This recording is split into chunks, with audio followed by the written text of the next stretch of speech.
Is everybody present? If you're not, I don't know where you are, but there's only here and now, right? And boy, the reading, the meditation, the music, just powerful this moment. Woo, I got some echo going on this one. Thank you. All right, be your authentic self. That's what we're talking about this whole month. And we're going to take a beautiful and very deep look at what this actually means. We're going to look at who our souls really came here to be, just what we're actually doing here. Because don't you wonder sometimes, like, what is going on, right? So it's my intention that this whole month is just really powerful for you. And I want to welcome all the visitors and people who brought friends this Sunday. This is Friendship Month, so all month long I think there'll be some new folks with us, which is just wonderful. We just welcome you to our spiritual family. And also it's just beautiful to see all of our long-timers as well. I won't say old-timers, I'll say long-timers. So we're going to look at 7 intrinsic qualities that happen, that spring forth when you are in your authentic self. And first we're going to kind of take a look at what the authentic self actually means. T.S. Eliot wrote something beautiful. He said, "The end of all our exploring will be to arrive where we started and know this place for the first time." Isn't that beautiful? There's a word that I use for myself to just be reminded of that. And it's prior. Prior to thought, prior to construct, prior to conditioning, prior to experience. The awareness, the natural state, is who you really are. Our true journey of exploration is to return to our origin, to who we are, who we were before we were born. And if even that is true, because there is no beginning and there is no end to awareness, right? Who and what we truly are before we got so conditioned and we started putting on all these masks and layers, just covering that true authenticity, our true authentic self. I love Master Eckhart, who was a German mystic in the 1200s, and he said, "The spiritual life is not a process of addition, but rather of subtraction."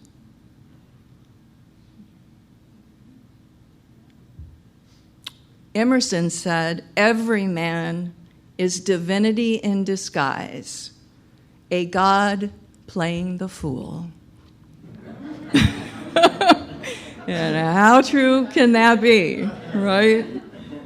So our mission in this life is to peel off the layers, to subtract the many masks that we wear, the many disguises, these identities that we've attached to, and come back to our natural, true, authentic self.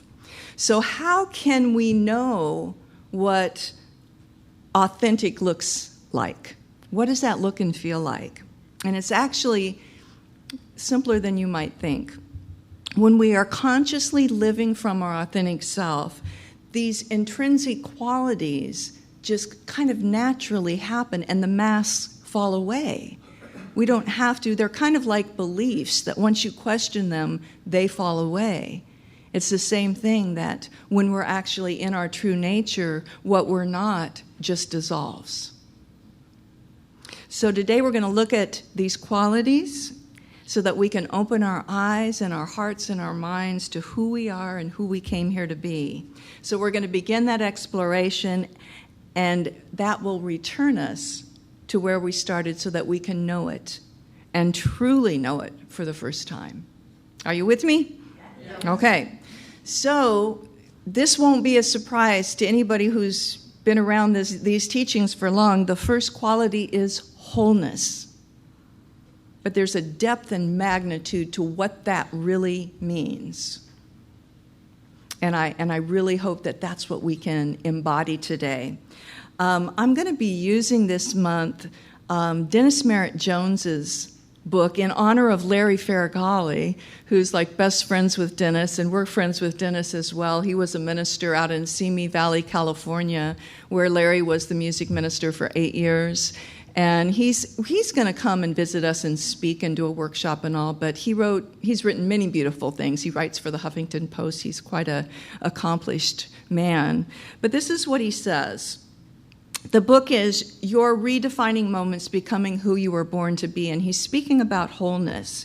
And he says one of the first telltale signs that we are living from our authentic self comes in those unmistakable moments when we feel a sense of effortless connection with everything and everyone, with the whole.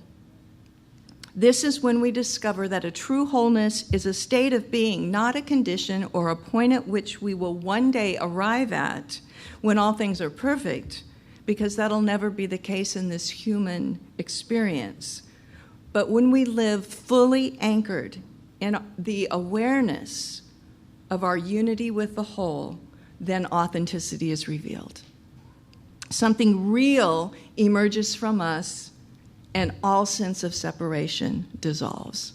Isn't that beautiful? He's a beautiful writer.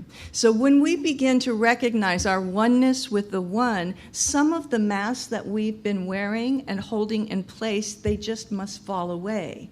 And so see if you recognize any of these. The first is the mask of shame, which comes from the mistaken belief that we are somehow flawed and therefore that we're not enough.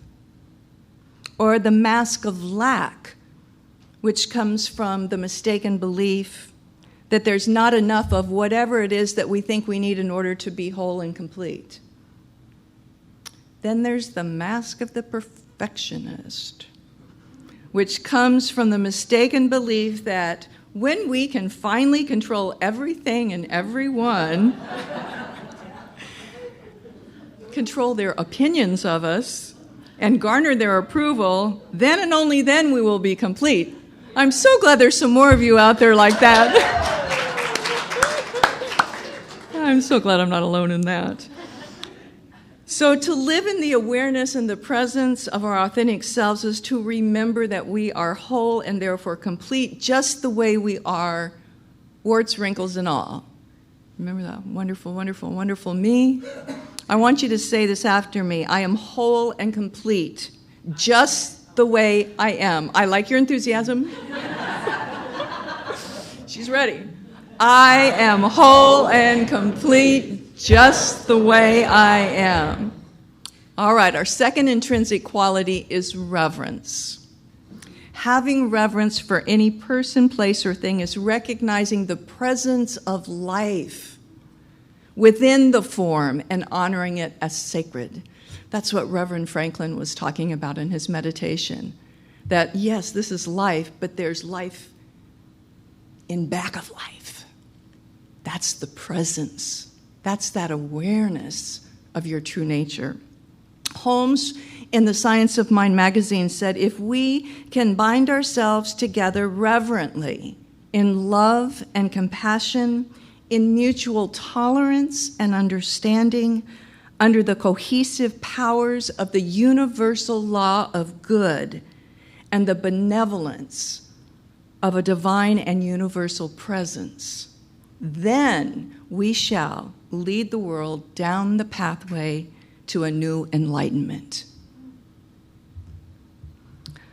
Ernest Holmes, there's a story about him that instead of flowers, he would put weeds in a vase on his dinner table. And he did this because he considered it a reminder that the creative intelligence is one and that it flows through everything equally, and the only thing that makes anything any different than the other thing is our judgment that we place upon it. So the two masks that conceal the intrinsic quality of reverence that naturally fall away when we live intentionally and consciously from reverence is the mask of the judge, worn by the one who labels everything and everyone based on external appearances only. The mask of selfishness, which is worn by the one who mindlessly takes from others and from life in general, using everything and everyone, including our earth resources, with no thought of giving back to life. And there's others, and it takes some fearlessness and it takes some courage to remove them and to face life with reverence. And we're able to do that when we live from this next quality, this intrinsic quality, which is fearlessness. The Bhagavad Gita, okay, the ancient in Hindu text says, "Fear not what is not real, never was and never will be. What is real always was and cannot be destroyed." We're talking about the presence, this stuff, this awareness that we are. Saying that fearlessness is an intrinsic quality of the authentic self doesn't deny that fear can be a real experience in the human experience, in the human condition. But that's the point, is that only happens in the human condition, not your true authentic self. Fear is born out of our attachments to things, or said another way, it's born out of not wanting to lose people, places, or things. We're afraid we're going to lose love, wealth, health, reputation, beauty, the list goes on and on. I think the most succinct way of saying it is that our fear is either that we're not going to get what we want or we're going to lose what it is we do have. So that doesn't leave a whole lot else, right? So if you're in that mindset, the fear is pretty much going to be the nature of the day. The authentic self has no concept of fear because it has no concept of loss. How could it have a concept of loss when it's wholeness, when it knows its true nature? Being in the present moment, whole, complete, and perfect. Fear is probably the most universally worn mask because our attachment to loss has so many tentacles in it. The mask of fear that disguise our authentic selves can look like anger, which is the fear of losing control over something or someone else's behavior or concerns or actions. Jealousy, which is the fear that we're going to lose someone's affection. Envy, which is the fear that you're not enough. Or worry, which is the fear of a future loss of you can fill in the blank. If any of these masks fit, and I would imagine they do at times, ask yourself what is holding them in place. And when you ask that, you'll find that your mind has locked into a time and a space in the future or in the past that is not in this present moment, experiencing the presence. So the practice is to be present now and see if you can just open to the presence of the authentic self. And in that, you will know fearlessness. Our fourth quality is integrity. And there's a whole lot I could say about it, but I'm telling you, this is the most succinct, most beautiful way I've ever heard integrity described. Integrity is when who I think I am, who you think I am, and who I really am are all the same. Isn't that great? Wow. Integrity. Just total alignment with true nature. The fifth one is humility. Now, St. Augustine once said, "Do you wish to rise? Begin by descending. You plan a tower that will pierce the clouds? Well, lay first the foundation of humility." Humility is a complex word because it can mean different things to different people. Traditionally, it's defined as the act of being modest or respectful. It's also synonymous with being humble or meek. And we know Jesus on the Sermon on the Mount said, "Blessed are the meek, for they shall inherit the earth." I think the best understanding of this is from that word meek, which the Aramaic definition means to be teachable, open, and receptive. Isn't that great? Teachable, open, and receptive. When we think we know, it all goes out the window. And I have another little word that I use for that. I call them BOPs, which is beliefs, opinions, and points of view. And when I get attached to that, I am not humble because I think I know. So humility is this quality of the authentic self. And so it just means being open to different points of view, to being receptive to new understandings, not stuck in what our interpretations and our perceptions of the way that things are. So I have a little humility test, okay, just to sort of see how open you are with this. So this was a personal ad that was run in the Atlantic Journal. It says, single black female seeks male companionship. Ethnicity's not important. I'm a very good-looking girl who loves to play. I love long walks in the woods, riding in your pickup truck, hunting, camping, and fishing trips, and cozy winter nights lying by the fire. Lovingly prepared dinners will have me eating out of your hand. I'll be at your front door when you get home, dressed in what nature gave me. Kiss me and I'm yours. Call and ask for Daisy. So what is this ad for? If you're thinking, oh, you guys, you're so smart. If you're thinking like 150 men who called on this ad, they ended up calling the Humane Society. And it was about an 8-week-old Labrador puppy named Daisy. Open to a broader interpretation was the idea of that. See, I had this one going. He didn't know. I love that. All right, so humility really is it's another natural state of being when we live from the awareness of our oneness with Source, from our true, authentic self. It just naturally happens. And our sixth one is equanimity. And this means evenness of mind, especially under stress. It's really easy to have equanimity when everything's going your way, isn't it? Yeah. But to get a little stress in there and woo, you know. So spiritually, it is a balance and an even state of mind with the soul.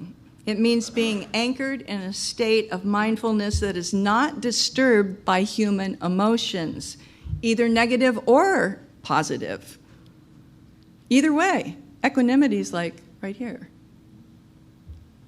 There's a story of a king who did not have much equanimity, and he was easily tossed about by life. When things weren't going the way he wanted them to, he would get really frustrated and angry, and when things went great, he got all puffed up and full of himself, thinking he was just something, and yet he had some wisdom in him, probably that little innate knowing that said, you know, to be a good king, you need to develop equanimity. So he gathered the wise men and the sages, and he says, I need you to come up with a really short statement that I can put on the inside of my ring to remind me every time that I start getting swung by conditions and people and all of that. That will help me have equanimity. So he sent them off, and they worked, and they fought, and they, really finally came up with something, and those four words were, this too shall pass. Everything. And being in the divine flow is just allowing that to be and not getting attached to when it's great or when it's not, because it will pass. And equanimity is just being okay with the way that life is. I want to quote Dennis Merritt Jones again because I absolutely love what he says about equanimity. I think this is beautifully written. He says, to live with equanimity means that we are perceiving whatever is in the moment through the neutral eyes of the silent witness. Just as the morning sun shines on all beings equally because it is incapable of judging some of us more worthy of sunlight than others, it's the same is true for the authentic self. It finds neither favor or disfavor with what is happening in the moment. Equanimity allows us to become the discerning observer of life and practice mindfulness of being in a manner that fully integrates the remembrance of our wholeness as a state of being that is available to us at our center, not a condition on the surface of life. There's one more quality, but I'm going to tease you with it. You're going to have to come back for it. I wanted you to hear a couple other voices this month on being authentic, because it just, I think, is instructive and wonderful to hear some of your other leadership here of what that means to them and how they practice that. And so next week, our wonderful Gregory Fisher, licensed practitioner and beautiful singer, will be speaking on this topic. And then I'll be back to give you that seventh intrinsic quality. And then Reverend Lynn Bennett will be talking on the fourth Sunday about it. And then we'll have the fifth Sunday where I'll be back sort of summing up the whole month, and then we'll open it up to the congregation to participate and share, how you've been working with this and what's going on, and see if we can't, just connect our hearts and minds together through some Q&A and people sharing. So that's what this month is going to look like. This is one of my favorite topics to talk about, because I think if we get this one, everything else is easy, So I just thank you for being here today. And I see the beauty, I see the authenticity, the fact that you show up here to receive this message tells me that you already are that, you want that, and that you are committed to your own spiritual path and the wonderful, wonderful, wonderful you that you are. So have a very blessed week, and thank you.